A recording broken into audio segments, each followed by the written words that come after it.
do you believe that Ukraine can achieve victory on the battlefield? Or do you believe that ultimately you're going to have to negotiate, maybe even compromise, maybe even talk to Vladimir Putin? And if I may ask a second question, please. Around 20 of NATO's member states have increased their defence spending or made pledges to increase their defence spending following the full-scale invasion of Ukraine last year. Would you like to see all 30 member states increase their defence spending, given the need to continue to support Ukraine? And that does include the UK, which has yet to do that. Thank you.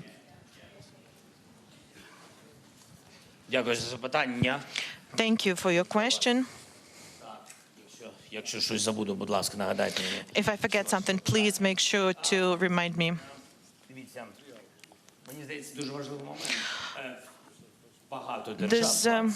This important thing, 20 countries is a lot, but there are so many countries around the world who started to increase their defense budget. So this is a complicated matter and requires a complicated answer.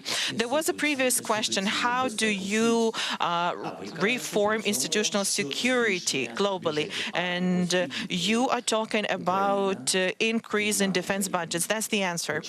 The war in Ukraine gave rise to the resetting. Everybody understood that the systems are not perfect, that we need something more powerful. And I'm not talking about ammunition. There's a lot spent on cybersecurity, information independence, etc., etc. UAVs, IT, cutting-edge technologies. Everybody's clear that there's no cookie-cutter approach. Probably other expenses are increased as well, but bottom line is that what we're seeing now is the security system being reformed, and I think this is a right step to take. And everybody saw what we could expect from the Russian Federation. And this brings us to the idea of compromise and negotiations. And we all saw that nobody ran to buy flowers. Instead, everybody went to buy weapons. Nobody wants to develop business with the Russian Federation.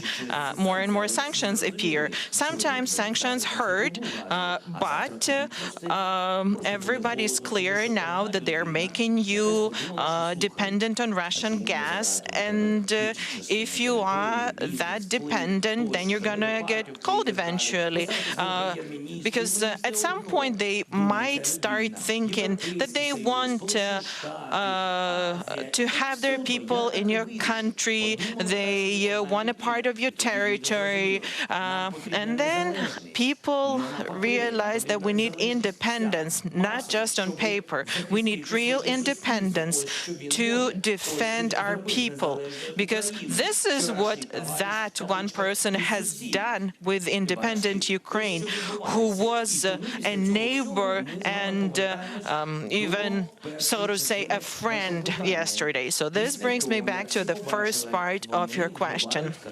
After everybody saw that they kill people, that they torture people, and they're not even trying to hide their attacks. They're talking about nuclear matters.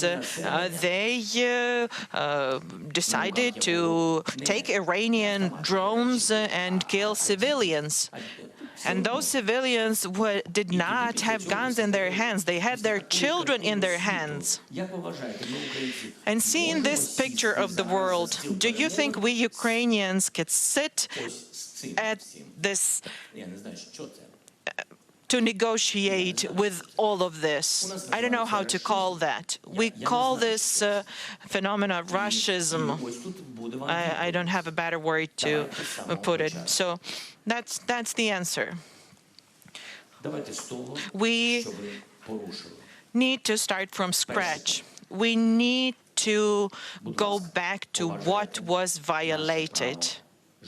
Our right to live on our land needs to be respected. Leave our territory, withdraw, stop shelling us, stop killing civilians, stop destroying our infrastructure, energy sector, potable water, stop air strikes on the cities, stop killing dogs, cats, animals, stop burning the forest. So you go ahead and stop doing all of that, and only after that we'll tell you what format will be used to diplomatically put an end to it.